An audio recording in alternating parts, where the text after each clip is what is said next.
See, and I think you'll learn a lot about me as we go along here. It's going to be diametrically different from what you certainly just heard. You want to know who I am and what I do? This is what folks think. If you want to play in this arena, by the way, this is about 2 hours and about 15 minutes, so it's going to really go fast. If you want to play in this arena, there's a couple things. You better have a sense of humor. You better have a day job because not much of it pays. And you also better understand conspiracy theory because you're part of it. By definition, UFOs must exist. That doesn't say anything about what they are. And the evidence supporting physical reality is simply overwhelming. I have good news and bad news. The good news is the government's been telling you the truth about UFOs. Doesn't include the Roswell reports, however. Bad news is government's been telling you the truth about UFOs. They simply don't care, and I'm going to get to a lot of that in a minute. You look out, it says, you always hear the Pentagon says. Well, let's understand. The Pentagon doesn't say anything. The Pentagon's a big building, has lots of people, that has a wide variety of opinions. So when you hear the Pentagon says, just delete it. I want to address the Condon report. Right here out of Colorado. This was extremely damaging to this very day. Problem was this. Actually, Condon was right, because the question to him was not, are there UFOs? It is there a threat? 50 years passed, no threat, no attack. But he didn't participate. He wrote the summary recommendations and conclusions, and it got... If you read the report, the conclusions are inconsistent with the body of the report, which says UFOs are real. However, what this did was made the scientific community believe to this day that UFOs have been thoroughly investigated. And what happens is this. This is an example of a couple of reports. These are from Scientific American, Bulletin of Atomic Scientists, ad hominem attacks on me. And the interesting thing is the topic was my work at Los Alamos on non-lethal weapons. But because of association with this field, chose to attack. Biggest problems are this. People simply don't understand how big systems work and how the government systems work. Total lack of critical thinking. I usually go into a whole thing on ERGOFUSION here. I haven't got it. But the biggest issue is you have a lot of people, or I should say a small number of people, vitally interested in UFOs. They think it's terribly interesting, but they're simply not important to most people. You need to understand how large institutions work, particularly when you're going to be talking about what goes on in the government. They exist to serve themselves. They're rule-based. They have priorities. Priority number one is retaining power. Remember the golden rule? But there's an important thing when you remember for the U.S. government. There is no department of good ideas. Every department has things to do. The UFO community thinks if UFOs, therefore somebody will do it. Frankly, there's nobody out there with that mission. Probably should be, but isn't it? ERGOFUSION, that UFOs do not necessarily equal ET. Bob addressed that some there. But there's a whole host of things where the community makes big leaps in assumption about if this, therefore, what it means. Here's one of the most important ones at the bottom. There are a lot of people in the government interested in the topic. That does not, I repeat, does not translate to official institutional interest. Now, in the conspiracy realm, and I'll come back to this, there's a whole host of folks that talk about unacknowledged special access program. Talk about ARV, the alien re-engineered reproduction vehicle. We talk about huge amounts of money going off to them, whoever them are. I've heard as high as $1 trillion.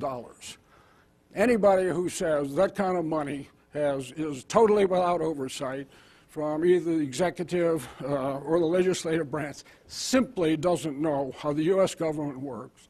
They certainly don't know much about the black budgets, because when you've been in there, they are fiercely competitive. Now, if you want proof that ARV does not exist, this is it. Because ARV is not about little widgets flying around. It's about energy. If we had alternative energy sources, you wouldn't see this.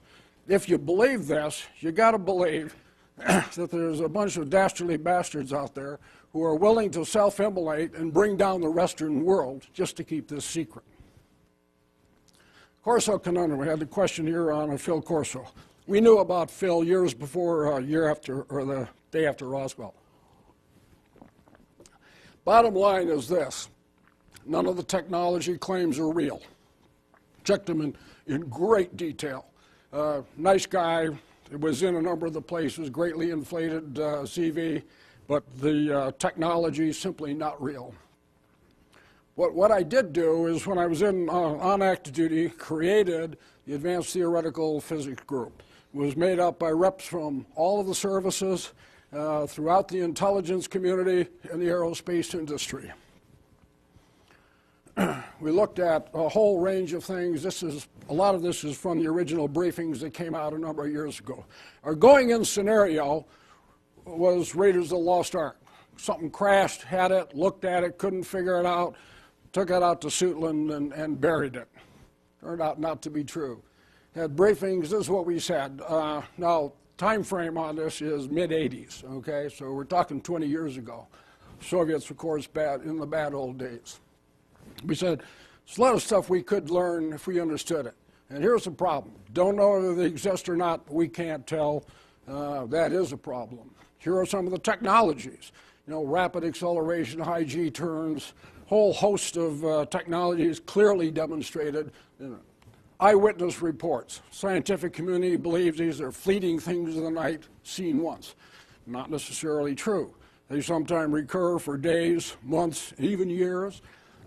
Witnesses in the thousands at time. Some of them, and I'll talk about one that says, touched it. Highly credible. Lots and lots of physical evidence. They say there's no physical evidence. When they say that, simply don't know all of the physical evidence that's available. We'll go into a few of the cases here now. The RB-47 case, what's interesting about this takeaway, this took place over 90 minutes, multiple radars, was investigated by AAAS, put out a very interesting story, comes out definitely real. Satellites do see them. This is the DSB satellite, geosynchronous orbit, meaning it's very, very cold. That slight line coming down here, that's something very warm passing by the satellite, very close up. Satellites do see them. I was in NORAD headquarters just down the way in the early 80s, so I thought I'd be a smart ass to ask the question, do you ever get very fast things? Their response, you mean UFOs? The answer is yes. That 7,000 number was good as of about the mid-'80s. So the answer is systems do pick them up, they do come in. Cash Landrum case, throw this in because absolutely real. 2 men and a boy, severely irradiated, and you know, we actually got sued over it. It was a whole long story. John Susler actually has written a book on this topic. I will argue that the helicopters weren't there. JAL flight, another good one. Multiple radars seeing it. Elmendorf has it, the other one, probably Cobra Dane. Lots of hard evidence, multiple sensors, different locations, seeing something that's really big. Gulf Breeze. Gulf Breeze is interesting. One of our members, Bruce Maccabee, has written extensively on this, been down there. And point is, this one went on for years. Lots and lots of people seeing the evidence. Iranian case, back to one of significance from a military perspective. You got a big aircraft there, send up the F-4s to intercept it, turned off the communication, turned off the missile systems. What's interesting is it shut them down. Now, I know how to shut them down, but as they turned and came back out, turned them back on again. That's much tougher to do. What's interesting about this case, another one that went on for about 3 hours, but the point here, the difference is, notice that Air Minister went public and said, yea, verily, this happened. Missile failures, another classic one of importance to the military. What's important is particularly the one here we say Oscar site at 6 to 8. They got reports of a UFO hovering at the time of the report itself. find out that Echo sight's down. How significant is this? Mean time between failures should have been 1 missile for the entire squadron every 6 months. We got 18 down simultaneously, never could figure out what it was. Soviets went the other way, have a different type system. But they have one where we've got a UFO hovering, it says 900 feet across. You've got hundreds of people observing it, sitting there for a long period of time. What's the difference there is their missiles started spinning up. They were getting ready to go to war, and the guys inside the chamber couldn't stop it. Scared the hell out of them, disassembled it. Again, couldn't figure out what it was. Bentwater is another one, famous case. This is Chuck Holt, who was the deputy base commander. Lots of physical evidence. This guy's interesting, Jim Peniston, because I happen to believe him. Talked to him as I'd like talking about the UFOs. He says, oh, you mean the one I touched? These things landed off the end of the base at Bentwaters. What's not known is, well, known is that it happened about 3 times initially. What's not known is this continued for another month periodically. People were going out there and looking at them. But hard evidence, including plaster casts of the landing. Belgium case. What's interesting about this is you got De Brouwer, who is became Chief of Staff of the Belgian Air Force, chased these things around. More recently, the St. Louis triangles. Again, this goes on for a number of miles. Police agency after police agency chasing it, going very slowly, then zips off. Phoenix Lights. There's a new a movie out on this, but what made me think about the Phoenix Lights is not a one-time experience. Bad news here. Stuart Symington, or I'm sorry, Fife Symington, who was the mayor, governor, went public and said, ain't this awful, ha, ha, ha, brought a guy in uniform, dressed up as an alien. More recently, he's come forward and said, I saw them too. So that gives you an idea of how the government thinks about it. A whole host of other aircraft sightings.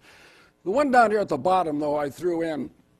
Igor Malsov, this is a UFO guy saying skeptics can believe that UFOs are real. What's so significant about this is his predecessor was fired when a Cessna landed in Red Square. Yet here's a guy saying we got stuff flying around. Had one bad experience, won't go into that. My first-hand evidence, this is when people say, you know, Edwards the guy. Now here, this is Teller at my house. That's Hal Putoff, of course, talking about zero-point energy here, discussed UFOs in some detail, interested, but no specific knowledge. The guy they say has all this is Ben Rich, also a friend of mine. He was the second president of Skunk Works, brought you the SR-71 and the F-17, had a shopping list. Everybody says they're the guys that built it. He was interested, had a shopping list, definitely didn't have the system. Went to this guy. He was then the head of Star Wars, put him in shock. He was definitely unknowledgeable of the topic and thought this was too hot to handle. Was interested, but too hot to handle. Could be wrong, don't think so. 2001, we were working on congressional hearings. And there were a charter drafted because I drafted it. The guy who stopped it was Sensenbrenner, who was then the head of space and technology. They offered for Peter Strzok and me to go brief him. He wouldn't even talk to us. Key issues, this is what we said you've got to have if you're going to run congressional hearings.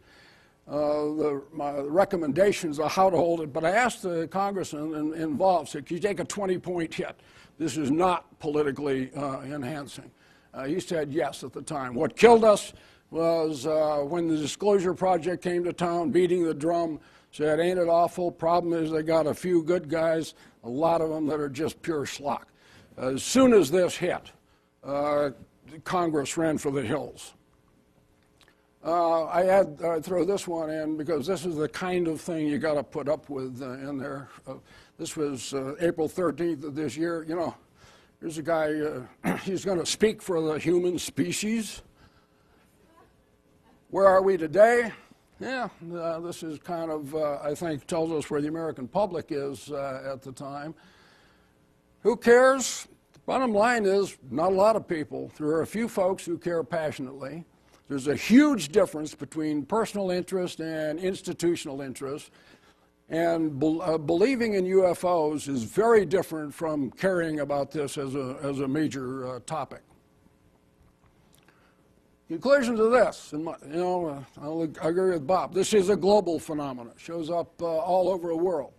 Physical reality of some of these things, I think, is proven beyond all reasonable doubt. And there's massive amounts of multisensory data to support those things.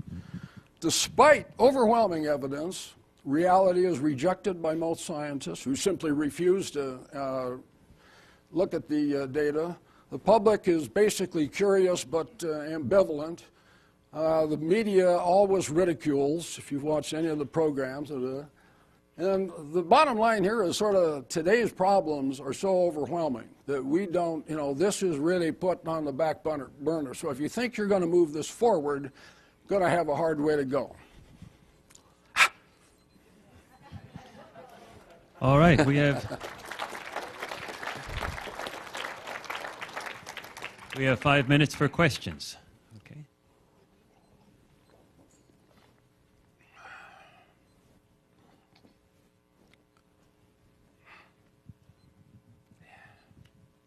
Yes, what do you think of Bruce Maccabee's analysis of the Phoenix Lights? I'm sorry? What do you think of Bruce Maccabee's analysis of the Phoenix Lights as being military flares? They're definitely not military flares. I'll tell you why. The initial sighting was near where I live. I'm from Las Vegas. They were seen near Henderson, Nevada, time synchronized over Kingman, Arizona, Prescott, Arizona, down to Phoenix and on to Scott. If you got military flares that can go that distance, really interesting. The other problem, you asked specifically about Bruce's, and we've discussed it, is it's not a one-time phenomenon. This has been going on for years and continues to be photographed, but not in that level of detail. There's much more than two. And again, it goes on for years. Planes drop some flares. If the main thing was flares, they ought to be court-martialed because they were way, way off the range. Yeah, well, we have to move on.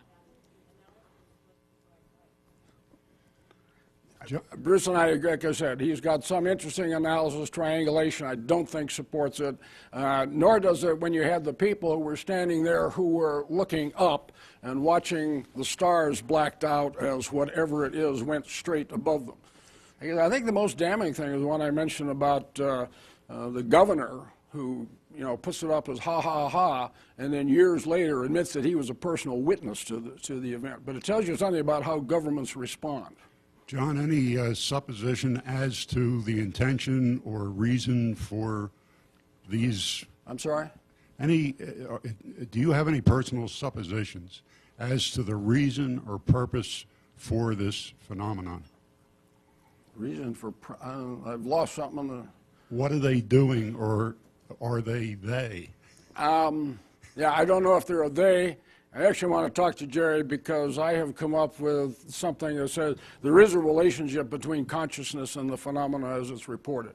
Whatever it is sort of I had another one, terribly complex. I don't know what it is, but it's not one simple thing, in my view. Is it true that the event of Brussels or Belgium, that the object remained stationary in the sky for a while? The event in Belgium. What about it? Was it true that this triangular object remained stationary for a while?